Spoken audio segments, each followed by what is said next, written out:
Hey guys, it's Rob, and today I want to talk about gas or gear acquisition syndrome. We've all been there. You're probably in it right now. If you're lucky to have gotten past gas, then you are one of the very lucky few that has come to the realization that better gear does not always equate to better clients, more money, but it can lead to more frustration, more self doubt, more debt. So when I first started, I was very green, and I, it was 2018. The Panasonic GH5 was out, and that's the camera that I could afford to purchase, which was a great camera, still is. And I remember, getting them, liking them, but feeling, self conscious about the size of them, their presence. Even, 5, 6 years ago, it was a small camera compared to, the C300s, just the larger cinema cameras that, looked more professional. We definitely didn't have the FX3 at the time. We didn't have the smaller cameras were around, but they weren't as widely known or accepted. And so, or so I thought. I bought them. I used them on a few projects that turned out really well.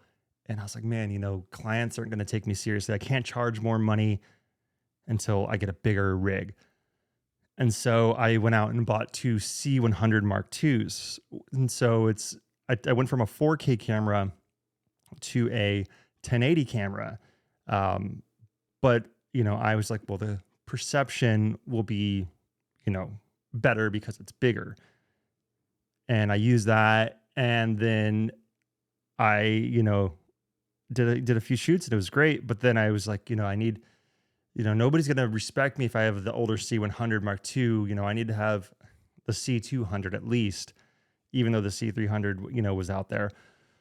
And so I bought the C200 after a while, and I was just like, man, like the C300 Mark III is out. People are going to want that over the C200 for XYZ reason that I came up with in my head. And so I went out and I bought, the C300 Mark III. And so, I'm just buying and upgrading and buying and upgrading, and I'm getting bigger and bigger. And I'm like, well, I have these photo lenses. People aren't going to, respect me because I have this big cinema body, but I'm still using the photo lenses. So I need to go get some, cine zooms, cine primes. And so I went and I bought, some cine lenses. And then I'm like, well, I have this big camera. I have, this big lens to operate it correctly. I need a follow focus. And so, I bought that. And then I'm like, well, I need an external monitor. And then I bought that. And then it's so heavy. My tripod's not supporting it anymore. So I need, a bigger fluid head tripod. So I went out and bought that. And, the camera got bigger. The grip and everything I needed got bigger. Everything was getting bigger. And then I'm just like, well, to transport all this, this is a lot. I need a bigger vehicle. So then I went out and bought a Ford Transit Connect van, and I got a cart, and I'm sitting here with all this stuff, and I look so legit. And in this whole time, not one person has asked me for any of this, right? And it's just this limiting belief that I put on myself. And it doesn't help when us as creators, we are constantly consuming so much information on YouTube and in the camera groups, because we are excited about, what we're doing, about the tech, and we feel like we're good enough, and we feel like, if I only just had this, I could get this. And it's something that everybody struggles with, and it's something that for like 98% of people, 95% of people is probably crazy inaccurate. unless your goal is to be hired by other production companies, right? So like that means that you solely want to be a DP. You solely want to do one position in a production.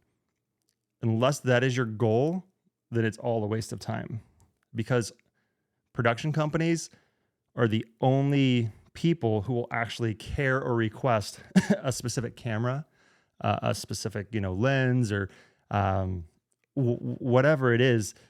If you are doing client work where there's no middleman, like a production company or maybe even some agencies, if your goal is, hey, I want to go out and I want to make videos for these businesses or these companies or these teams, then you know it's so hard because you think that everybody is as smart as you or has the same level of knowledge about what is expected, or quote unquote expected as you, but they don't.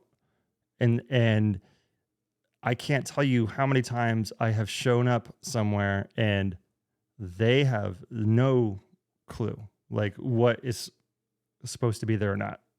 And they have no idea, and they don't care what I'm shooting with. They don't care that this is a C300 Mark III that was $11,000, and that the media is this, and that this monitor is this, and that these sticks are that, and this lens is better because it doesn't flare as much for this. They only care about the end result, and the end result is different than what you think the end result is. As creators, we think the end result is the final video that we deliver. To a business, the end result is, did they save more time with this video? Did they automate a process with this video that saved them time? Did they generate more money? Did this video create awareness? And did it save them money? Because sometimes when you automate certain things with videos, it's able to allow people that maybe were doing those certain tasks to then either do their job or do something different that generates more money for the company. And so we're looking at the end result as a video, thinking that our tools, played a vital role, while they're looking at the final product as the end result. How did this video get me more money, save me more time? And so once you start to understand that aspect of this industry, you'll realize what I did. And it took me years, and it took me spending lots of money on things that were never asked for, right? So I did a shoot for a company in Chicago, a client, and it was 2 C300 Mark III packages, Cine lenses, big kit. I showed up, had my production van, came and set up and did this shoot. It was $40,000 for, we did a series of a few videos for them. And afterwards, they loved it. And I came back probably 4 or 5 months later, because they wanted to do more. They were growing company very fast. And so then I came out, and between the first shoot and the second shoot, I had that sort of epiphany of like, man, like everything's so big. I don't want to show up and haul all this gear around. It's like, it's a lot. So I sold those C300 Mark IIIs. I bought 2 C70s. So still a decent size, but obviously much smaller in footprint. And I was like, I don't want to bring as many lights as I did last time. It was a lot. And so then made it smaller, still had my van, showed up. They loved it. Well, okay, there's something here. I showed up with a smaller package. They didn't say anything. Okay. And then, another switch flipped. I'm like, let's go smaller. Let's go smaller. I'm always traveling. Like, why am I, if they don't care, why am I bringing and showing up with just so much stuff, which is taking so much longer on set. It's just it's a lot. So then I sold those, and I bought two. I believe I had the R5 at the time, and maybe an R5C. I think it was before I moved to the FX3s. But so they were literally look like point and shoot cameras, right? And so I had those smaller tripods. I showed up in my personal SUV. I had sold the van. I had one key light. I had a hair light, and then I just had a couple other lights if I needed to fill something in the background that I didn't use. Showed up with just a couple bags, wheeled it in like a little collapsible, foldable cart, not a big camera cart. Set up, shot it. They loved it. It had no bearing on the client perception. It had no bearing on the outcome of the videos for them. Everything just kept going great. And I was just like, how is this possible? And it's something that it took me, a little bit to learn. And it really boils down to how you and your client interact on the actual day of the shoot. Most people do not like to be on camera. They don't want to be on camera. They're very busy running their business. To take time out of their day to come in and film with you that's taking time and money that they don't want to do out of their pocket. And so if I can give you one word of advice outside of, the gear acquisition syndrome, it's make the experience so much fun for the client that at the end of it, they say that didn't suck, because they go, and I've worked with clients all over the country. I've done this, for 6 years now, anywhere from when I started out $500 projects. Right now we're between $5,000 to $50,000 per project. And if at the end of the shoot, they say, man, that didn't suck, or, oh, that wasn't as bad as I thought it would be, I've won. Because when they show up, they have this expectation that, man, I can't wait till today's over. I can't wait to get this over with. And if you can flip that in their head to be like, oh, wow, it wasn't as bad as I thought it was, they now have a positive association with the project. They now feel better about the project. It almost doesn't even matter what you deliver them, because the part that they were dreading worst was actually fine. And so whatever, as long as the end video is, good enough quality, that somebody just randomly can watch and be like, oh yeah, like that wasn't glaringly bad, then you've already won. And it's something that I was surprised to learn, because over time I kept noticing, I'm like, man, they keep saying the same thing. They're like, man, I thought this was going to be like really bad. It wasn't that bad. And then they don't care about anything else. They're like, I know this is going to be great. Like they'll say that. They'll be like, I know this is going to be great. This is awesome. And that carries through when they watch the video, because they'll be like, oh my gosh, like I had a good time. Oh, you made me sound so much better. Awesome. What I've seen, because I've worked on other sets and been with other people and mentored people, if they don't have a good time, if the person that's shooting the video is too in love with the art of video and they try to make everything perfect, it pisses off the business owner, whomever the video is being made for, because things are taking much longer than they want them to. Like we said earlier, these people are running a business. They don't have time to sit here and wait, to make the look 10% better, and you took an extra 20 minutes to get there. Because in making videos for businesses, we're not talking about, Mercedes. We're not talking about these high-end, $200,000 videos. We're talking about videos that are like getting results for businesses. There's something called good enough. And it doesn't mean that you don't try. It just means that if it's going to take another 20 minutes just to get an extra 10% more of quality, It's not worth the time or effort, especially to them. And so what I've seen is that they don't enjoy the experience. Now they have a bad taste on their mouth just because they're like, man, I thought it was going to suck, and it did suck. When it comes time for them to review the videos, they're watching them with this preconceived notion: it sucked, I didn't have fun, and now look, let me look for things that are going to be wrong in this video. Let me look for things that if I had a good time, I wouldn't have noticed or I wouldn't have cared about.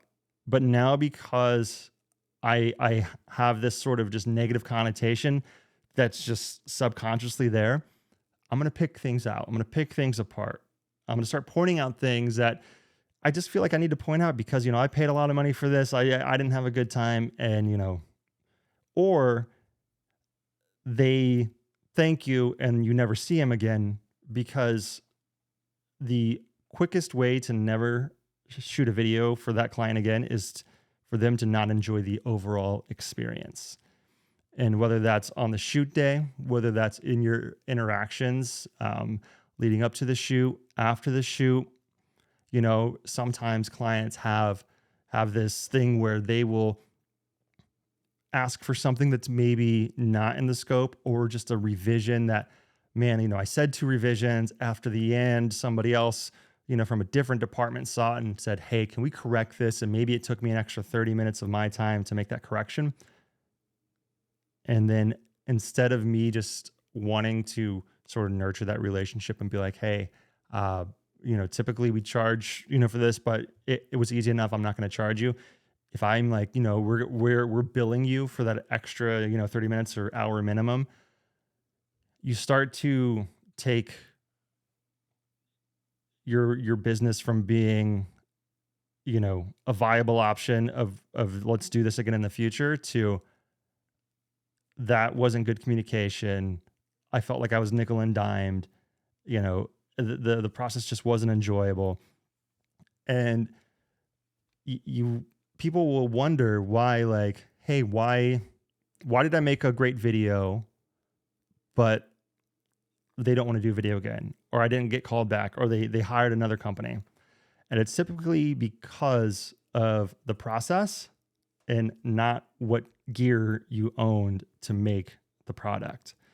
So if there's one thing you leave this video with, it's that you are perfectly capable of making a lot of money in video with whatever you have right now. Even if it's the entry-level Sony A6000 series, it doesn't matter, because the person that's in front of your camera that you're filming has no clue the difference between that, the FX3, the A1. They don't know that you have that. You feel inadequate based off of your own feelings towards this. You feel like you should have more to be able to command more money, to be able to charge more money, when it's not the case. And it's what, 2003 or 2023. And if you gave me a GH5 or even a Canon C100 Mark II that still shoots 1080, I would take that and still go do a $30,000 or $40,000 shoot, because the video is not the end result. That's what you get for the client, that is. So I hope that this video helps save you a little money. It's not to say that, not having the right tools isn't important, because, you need a bare minimum of certain tools to do the job. And if you are not in the place to buy or own that gear right now, go to a place like lensrentals.com. I use them. This video is not sponsored by them. But if something calls for something that I don't have, and it's like, man, that lens is $2,000. I don't know if I'm going to ever do much, content that utilizes that lens. I don't need to go buy that lens just because I have this job. I can go on, rent it. Typically you can rent it for like $50 for, they'll ship it to you. You use it, you put it back in the pre-labeled box, ship it back. and you get the same result without spending all this money. And if you find that, okay, over a period of time, like I'm doing shoots, they're requiring this specific lens or gimbal or whatever, then you like, okay, that's obviously something that it's going to be better to buy than to rent. But I heard this advice so much when I was, in my early stages, like just rent, just rent. And I was so dumb because I was just like, no, no, if I'm gonna spend $100 to rent it, I might as well just buy it, because then that $100 goes into equity.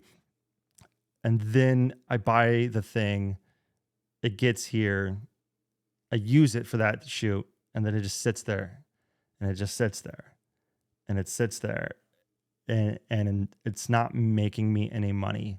And so make sure that everything you buy with purpose, that it's actually making you more than it's costing you to purchase it. And I hope to save you tens of thousands of dollars, because you don't need that bigger camera, you don't need that bigger lens. Technology these days is crazy. Like, you can get a lot done with a little. And so good luck, good on you, and we'll see you in the next one.